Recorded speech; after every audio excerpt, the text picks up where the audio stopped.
What is up, guys? This is the Out of the Ring Network podcast. This is episode number 2 for the second week. And once again, I am your host, Chris, and always joining me is my co-host, the phenomenal one, AJ. Thank you. Finally, they released AJ Styles' theme song on iTunes. That made me happy today. I just saw that like a little bit ago on Twitter. That made my day. It was a good thing to hear it. I played it on my car ride home from work. It was on repeat. I think I listened to it like 3 times. You have true, but I really think they should have used Eminem's theme song for the Phenomenal from the soundtrack of what's that movie, Southpaw. That would have been a perfect song for him. But we're off topic. Sorry. Yes, we are. All right, so we got our normal lineup of things that we typically talk about with you for this week. Cover everything WWE, all the latest news, rumors, gossip, so on and so forth. Not so much gossip. But might as well kick this off with the first thing of the week, which is the Raw rundown. First thing on Raw was the opening promo by the Authority. Now, I'm not going to dwell on this too long. Triple H cut a promo. It's Triple H. Of course, he knows how to cut promos. It was good and so on and so forth. The only problem I had with it is the fact that I feel like Stephanie McMahon, when she was saying that you all thought you were smart, you all thought you knew that Roman Reigns was going to prevail, I feel like she was saying it to the smart marks, saying that you all thought that Roman Reigns was going to win, and we had a curveball for you. And that drove me nuts because I'm like, you didn't curve anything. Everybody knew Triple H was 30th, and you didn't even announce it. So that was really the one thing that I hated. Other than that, speaking of which, sorry, I don't mean to interrupt you. Go ahead. I was reading on a website, and sorry, hold on. I just remembered my thought. Okay, they actually changed the ending mid-match for that. It wasn't actually supposed to be Dean Ambrose Triple H as the last two. It was actually supposed to be the final as Roman Reigns and Triple H, but they changed it when Roman Reigns actually went back out to the ring. Were you aware of that? Yeah, I read that, and the reason why, supposedly the reason why they changed it is because when Roman Reigns was getting booed, they didn't want it to be a situation where Triple H was getting all cheers because when it came down to him and Roman Reigns, so they chose to have Roman Reigns get thrown out second to last, and then have it between Triple H and Dean Ambrose because they knew that the crowd would pop for Dean Ambrose. Although it didn't really work because even though like you had people cheering for Dean Ambrose, when Triple H won, you still had a lot of people cheering for Triple H. So you didn't get that heel heat that you were looking for because everybody was still cheering for Triple H just because of the fact that it wasn't Roman Reigns. So, yeah, that didn't work. They should have had like someone a little bit bigger, let's say AJ Styles, because everyone was cheering for him through the night. Any other big baby faces that were still there?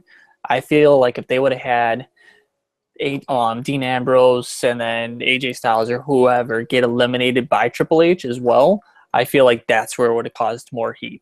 But because it was just Dean Ambrose, he's over with the fans, but he's not as over as a bunch of other people are starting to be. So I think that would have given him that much more heat, meaning, hey, everyone's going to hate Triple H a lot more. But when was the last time you saw Triple H win a Royal Rumble? It's been years. And now he's a 14-time world champion. He's catching up to Rick. Yeah, well, I already told you that I think that they're going to try to do something where he's 14-time, John Cena's 15-time.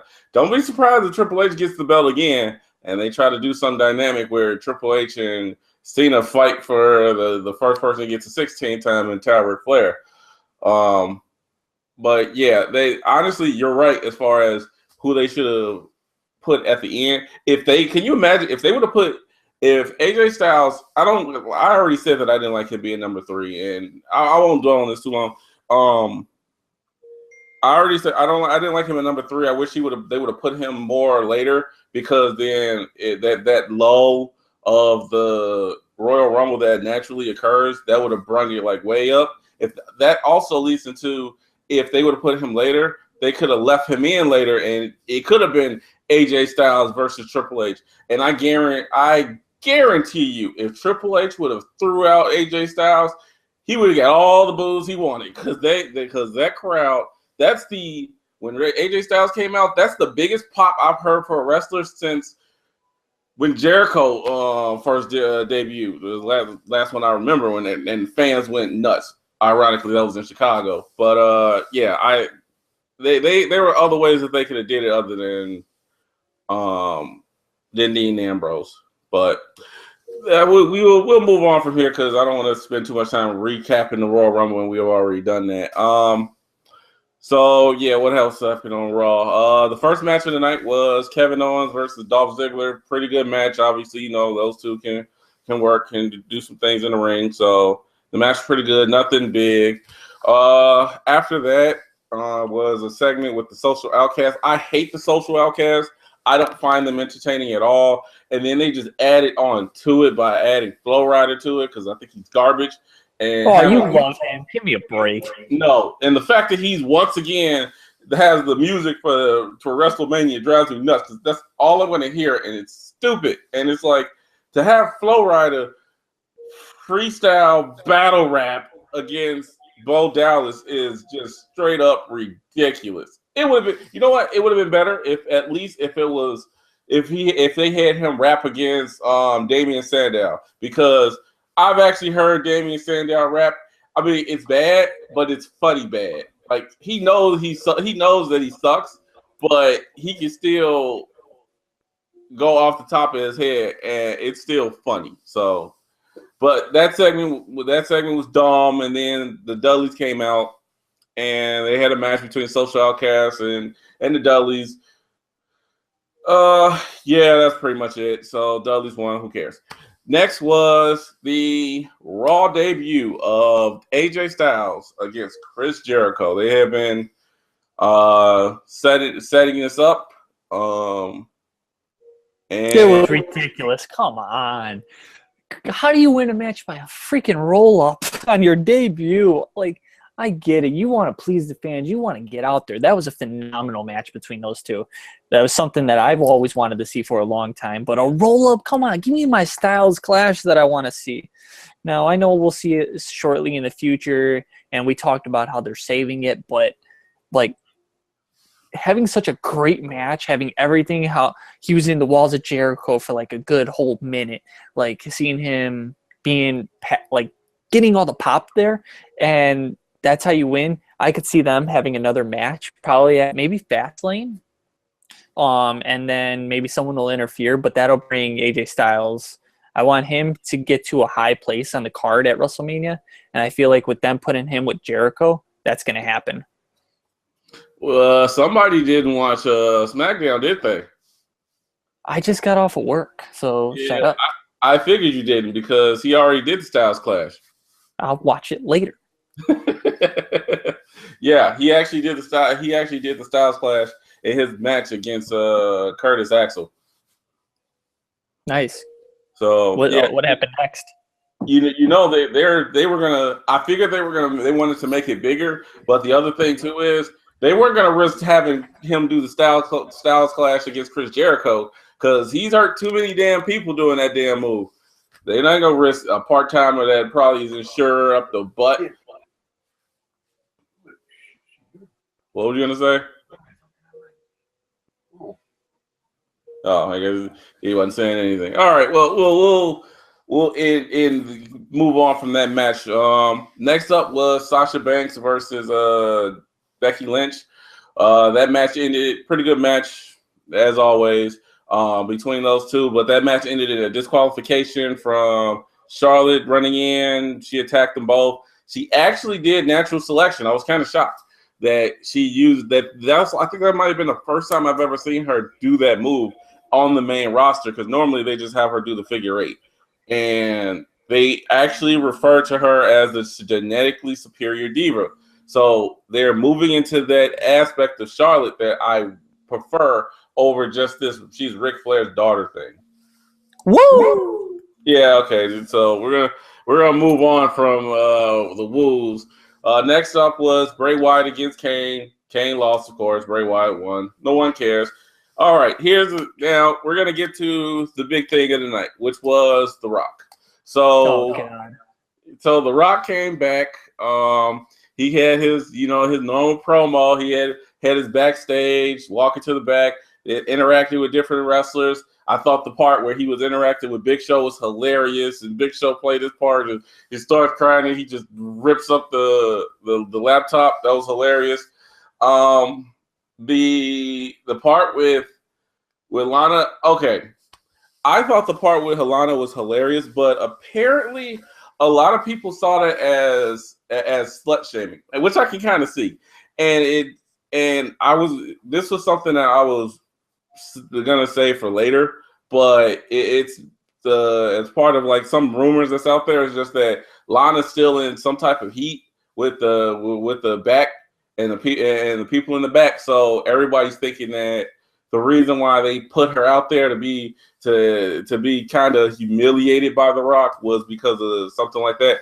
I thought it was funny, but I mean, I guess you could see like him talking about, yeah, she came back to his hotel room, they got drunk, and he did all she did all this stuff, and they'd only let The Rock do something like that.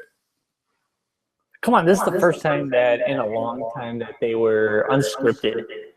And so they wanted to see how well that would work with these fans. And I guess this is not the old days, but I guess it doesn't work for a lot of people anymore. It's starting to be like, okay, this is how it's supposed to be. It's a scripted promo now. And I guess, yeah, you're right. Rock had some great ones, especially with the Big Show. Like, I never knew that fact, or at least fiction, that Big Show is going to go for the title role.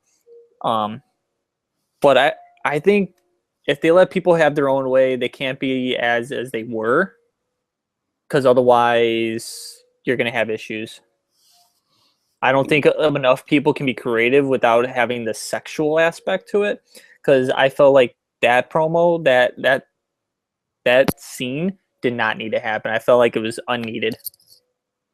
Well, I guess I'm just a bad person because I thought it was hilarious, but whatever. So I won't spend too much time on that, and we'll just move on from that. He went out in the ring. It's in my hometown, Miami, so the crowd was hyped. Rick Ross was there for some reason or another, which I know it's Miami, but who cares about Rick Ross? He went out. Wale was there too. Sorry, Wale was there as well. Oh, I didn't see Wale. I knew the only reason why I knew Rick Ross was there because he was in the back, and when he walked past, he was like, "Hey, what's up? What's going on? Rick Ross, blah blah blah." But I didn't really care about that. When he went out there, he got the crowd hyped. He definitely did that. And then the part where he went outside the ring and, as he said, went off the script. Only The Rock they will allow to go off the script, because you know that they didn't mean for him to go and talk to those dudes in the audience, especially since one of them was dressed up like Hulk Hogan. And I noticed that. During in the beginning promo, and then later they were gone, and then they came back. Here's the funny thing about that. So when I was watching that, I was on Twitter, and there were people reporting that was at the American Airlines Arena. They were actually reporting that those guys got kicked out. Now, they obviously they didn't. What happened was that security came and moved them to the other side of the arena. But initially, people thought that those guys got kicked out, and everybody got mad because they thought that WWE once again was trying to be the fun police and didn't allow people to be dressed up and that could be seen on camera and stuff like that. But they were just moving them to the other side, and when they got them on TV, and him say, okay, and then him saying Miami's got some good weed tonight, like, you know that they kind of were like, all right, pull it back, Rock, come on now, you can't be doing the drug references because this is PG, they don't like that. But they have nothing they could do. He could just be like, screw you, I'm going back to make another movie and make millions of dollars. I do this just because you asked me to.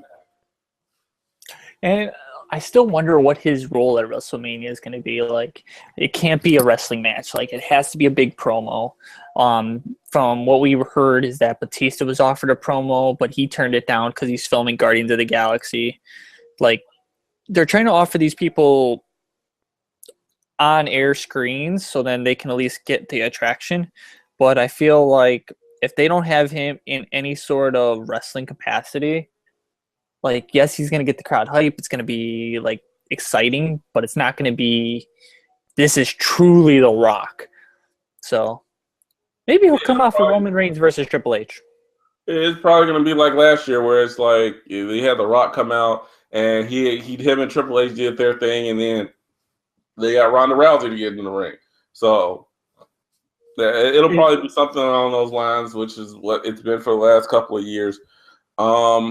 Speaking of Ronda Rousey and WWE 24, which we're going to talk about in just a few minutes, yeah, she was on that. We'll talk about it. Yeah, you can talk about it because I didn't watch it. But the only other thing with the Rock promo was his interaction with the New Day, which was actually was pretty funny, especially the one line from Xavier Woods where he took it back on the Rock, and when he was talking about the Rock leaving and going to Hollywood, and he was like, "I did it for the people. I did it for the paycheck." Like that was hilarious because that's alluding to back when Rikishi was found to be the person that ran over Austin, and he said he did it for the Rock, and he did it for the people. I remember that. Good old days. Good old Rikishi. Yeah, well, well, yeah, that was hilarious, and then the Usos coming out later and them fighting, that was inconsequential. That basically signaled the end of the promo, and the end of the whole promo thing. You had The Rock. Overall, I thought it was hilarious. People didn't like the thing with Lana, but I liked it, so who cares? All right. There was only one other big thing that happened. Well, yeah, one other big thing that happened. First was the main event, which was Roman Reigns and Dean Ambrose versus the League of Nations. And Roman Reigns and Dean Ambrose won. And then afterwards, they put Rusev through a table, which was kind of weird because it was like I was watching the match, and it was all four members, or at least no, it was the three of the members of the League of Nations, because they don't know what the hell to do with Bad News Barrett or King Barrett or whatever the hell you want to call him. And like all of a sudden, like after the match ended, it seemed like the other two members of the League of Nations just left and just said, whatever, forget it, we're gone. And they just left Rusev out there to dry, and he ended up getting jumped and put through a table, a la Shield days. I didn't really care because it's whatever. The big thing was that they announced the main event for Fastlane, which the main event for Fastlane is Roman Reigns versus Dean Ambrose versus Brock Lesnar. The winner of that match goes on to face Triple H at WrestleMania 32. So, good old Brock Lesnar. Who's going to win it? Good old Brock Lesnar is not going to win it. Don't get me started right now. I hate how they're booking him so much this year. This year has been almost the worst year for him besides his fights with The Undertaker. He's going to get attacked by Bray Wyatt. That's going to pull him from the ring to make him run to the back, probably. And then Roman Reigns will get a spear on Dean Ambrose or a Superman punch and or both, and that'll be your 3 counts. Setting up Triple H versus Roman Reigns.